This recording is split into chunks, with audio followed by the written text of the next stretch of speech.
എങ്ങനുണ്ട്? എന്ത് പുതിയ പ്രാവല്ല മേടിച്ച? അതല്ല, പമ്പ്. വീട്ടിലൊരു പമ്പ് ഇരിപ്പുണ്ട്. ഇന്നലെ ജിമ്മിൽ ചെസ്റ്റ് ആയിരുന്നു, അതാ ഈ പമ്പ്. പോട്ടെ, 100 മുട്ട കഴിക്കാനുണ്ട്. ഇതെന്ത് കുളക്കോഴിക്ക് തൈറോയിഡോ? മോനെ ഇജാതി ബൈസ്. എവിടാ പൈൽസ്? ഷടാ, മാസാണീനെ സമ്മതിക്കില്ല. ഇത് കണ്ട, ഇന്നലെ പേടിച്ച് ഗതാണ് ആക്കിയതുള്ളൂ.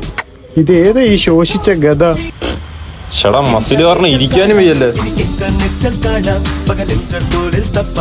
High human skeleton.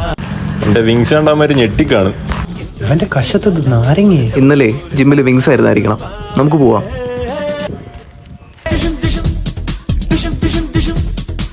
എവിടാ അവൻ? കാണുന്നില്ലല്ലോ. ഇനി തലയിൽ ഡമ്പൽ എങ്ങാനും വേണ്ടി ചത്ത. വീട്ടിൽ പോയി നോക്കിയാലോ? എന്താ ബാ പോവാം. ഇതെന്തോ പറ്റിയടാ? ഇന്നലെ ജിമ്മില് ലെഗ് ഡേ ആയിരുന്നു. എന്നിട്ട് ആശ വേണ്ടെന്ന് പറഞ്ഞ കേട്ടില്ല.